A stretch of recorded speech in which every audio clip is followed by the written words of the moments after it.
Un arbre de Noël. Un arbre de Noël, voilà ce qu'on me demande. On me demande un arbre de Noël, et non pas d'aller l'arracher dans le nord, ou d'aller l'acheter aux environs du Palais Royal où j'habite, de l'orner, de le consteller, et de dire « c'est un arbre de Noël ». Non, ce serait trop simple.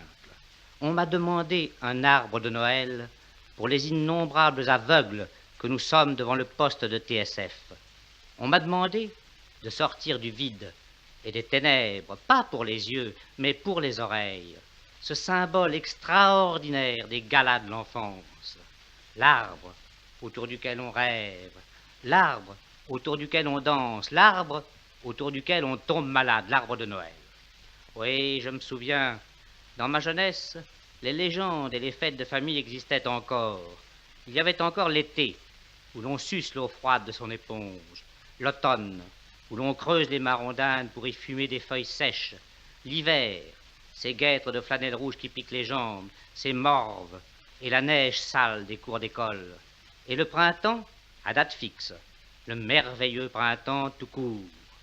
Un matin, c'était le printemps. Nos mères sortaient des fourrures, des voilettes humides et des bouquets de violettes.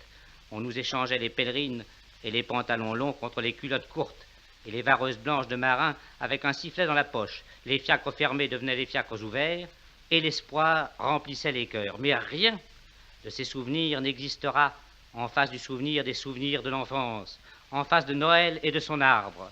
Car cet arbre, c'était l'hiver, ses neiges et son givre, l'automne et la pluie d'étoiles des marrons d'Inde, l'été et les cheveux d'ange de l'arrosage. C'était cet arbre de Noël, ce qu'il reste en 1946 et qui me gêne et qui me laisse les mains vides et la tête perdue. C'était le théâtre tel qu'on l'imagine lorsqu'on n'y va pas encore et que les parents y partent auréolés du prestige inouï des grandes personnes et du Vénusberg qu'elles fréquentent.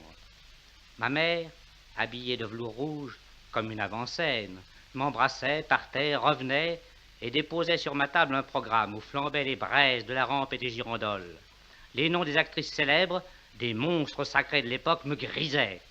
Je les construisais dans des pièces. Je leur construisais des pièces. Et aujourd'hui même, lorsque je fais l'aigle à deux têtes, j'essaie de faire la pièce de mes songes à l'âge où je me représentais ce monde mystérieux à travers du velours, des diamants, des aigrettes et des programmes. Et brusquement, à Noël, l'arbre magique devenait l'arbre du fruit défendu, l'arbre du paradis où miroitent la pomme, les constellations et le serpent de la curiosité monstrueuse, l'arbre de Noël.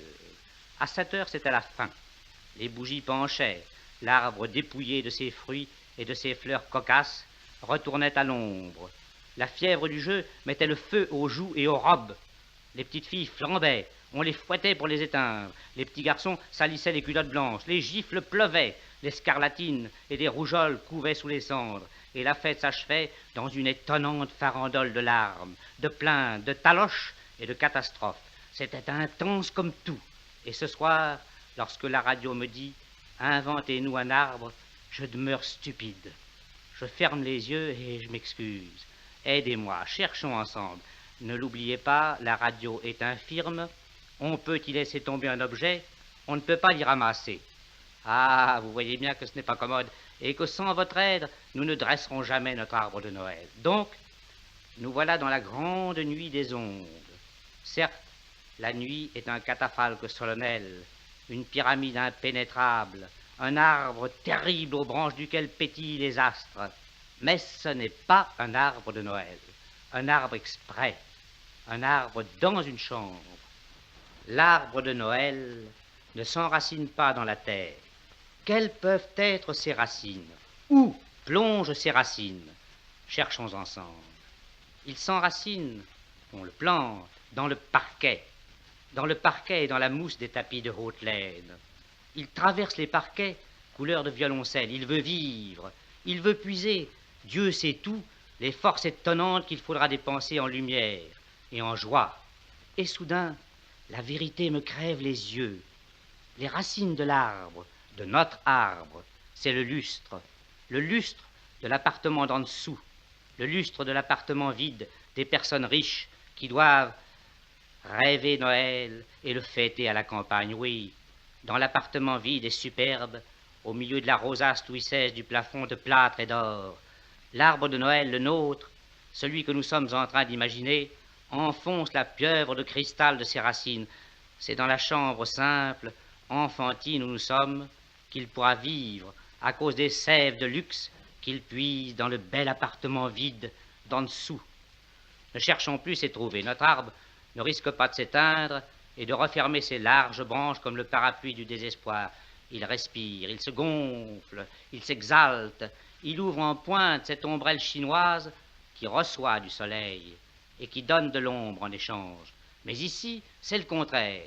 Gavé d'ombre verte, gorgé de ténèbres, il les transforme en étincelles, en flammes, en feux d'artifice, en givre, depuis les branches basses qui seraient la rampe du spectacle, jusqu'au sommet où miroite l'étoile des rois. Je me souviens,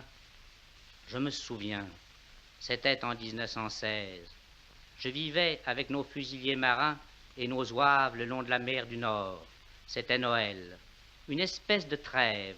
On marchait en silence dans l'ouate du rêve. Les Allemands chantaient « O Tannenbaum ».